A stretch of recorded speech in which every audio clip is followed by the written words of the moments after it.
আমি ইউটিউবে রেসিপি দেখি একরকম, কিন্তু আমি যখন রান্না করতে যাই তখন সেই রান্নাটা করে ফেলি অন্যরকম। আমার মতো আর কে কে আছেন একটু কমেন্ট করে বলবেন। তো আমি ইউটিউবে সব কিছু সুন্দরভাবে দেখে পিৎজা বানাতে গেছিলাম। আমার ছেলে পিৎজা খেতে খুব পছন্দ করে, আর বারবার বাইরে থেকে কিনে খাওয়া সম্ভব না, আর ওটা খাওয়া আসলে ভালোও না। তো এই জন্য আমি আসলে ওর জন্য বানাতে গেছিলাম। তো পিৎজা বানানোর জন্য প্রথমে আমি যা করলাম, ডো বানিয়ে নিলাম ভালো মতো। ডোটা আমার ঠিকই ছিল। তারপরে এই যে কাঁটা চামচ দিয়ে ছিদ্র ছিদ্র করে তারপরে আমি এর মধ্যে ঘরে টমেটো সস ছিল সেটাই দিয়েছি। পিৎজার জন্য আমি আলাদা কোনো সস তৈরিও করিনি, ব্যবহার করিনি। ঘরে যেটা ছিল আমি আসলে সেটা দিয়ে পিৎজাটা তৈরি করতে চেয়েছিলাম, যেহেতু আমার বাচ্চা খাবে এই জন্য। তো এই তো সসটা আমি ভালো মতো ছড়িয়ে ছিটিয়ে দিয়ে তারপর ঘরে ছিল সসেস। তো এগুলোকে আমি সুন্দর করে কেটে একটু ভেজে নিয়েছি। তারপরে এই তো সুন্দর করে সাজিয়ে দিচ্ছি।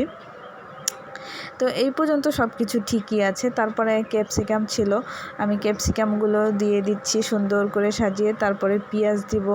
তো পিৎজার যা কিছু আছে সব কিছুই আমি সব ঠিকঠাকভাবেই এতক্ষণ দিচ্ছি বা এই করছি, কিন্তু তারপরে শেষে একটা কাজ করেছি যেটা আসলে আমার মনেই নেই যে এটা এভাবে করতে হবে, যার কারণে আমার পিৎজাটা নর্মাল পিৎজা না হয়ে ক্রিসপি পিৎজা হয়ে গেছে।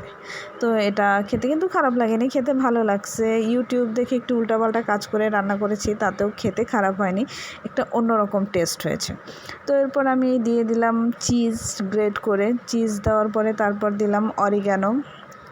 এই পর্যন্ত সব কিছু ঠিক ছিল। চিলি ফ্লেক্স দেইনি আমি, কারণ আমার বাচ্চা খাবে, এই জন্য ওর জন্য তৈরি করতে গিয়ে আমি চিলি ফ্লেক্সটা আসলে এখানে ব্যবহার করিনি, কারণ বাচ্চারা খেতে গেলে একটু ঝাল হলে খেতে চায় না। তো এই তো আমার দেখেন পিৎজাটা কত সুন্দর হয়েছে। ভুল যেটা করেছি আমি এই যেই একদম পিৎজাটা সরাসরি প্যানে বসিয়ে দিয়েছি। আসলে পিৎজাটার একটা স্ট্যান্ডের উপর বসিয়ে একটা কোনো কিছুর উপর যে দেব সেইটা আর আমার মাথা থেকে বের হয়ে গেছে, এটা খেয়াল নেই, যার কারণে তো আমার পিৎজাটা হয়ে গেছে নিচ থেকে একদম করকরে হয়ে গেছে, মুচমুচে। এই জন্য আমি এটাকে বলেছি ক্রিসপি পিৎজা, তবে খেতে ভালো হয়েছে।